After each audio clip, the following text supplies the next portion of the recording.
सभी को ना मिलती है।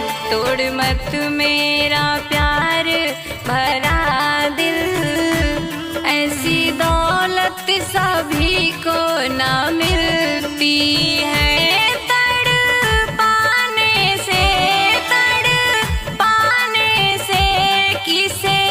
राहत मिलती है, तोड़ मत मेरा प्यार भरा दिल, ऐसी दौलत सभी को ना मिलती है। तोड़ मत मेरा प्यार भरा दिल, ऐसी दौलत सभी को ना मिलती है।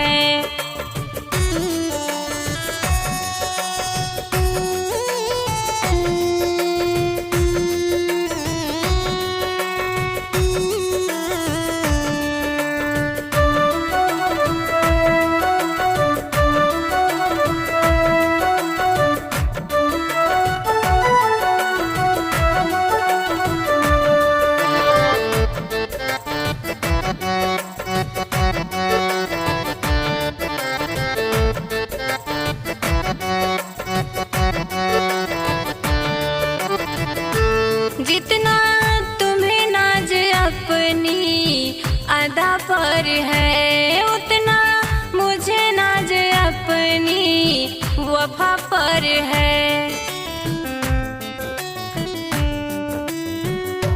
जितना तुम्हें नाज अपनी अदा पर है, उतना मुझे नाज अपनी वफा पर है।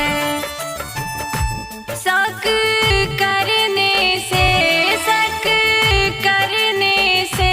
नफरत मिलती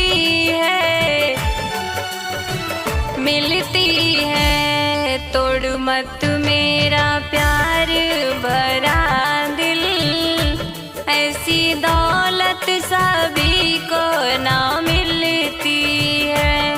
तोड़ मत मेरा प्यार भरा दिल, ऐसी दौलत सभी को ना मिलती है।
मत मेरा प्यार भरा दिल, ऐसी दौलत सभी को ना मिलती है।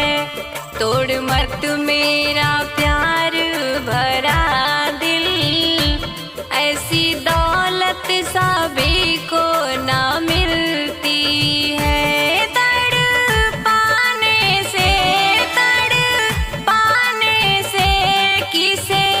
राहत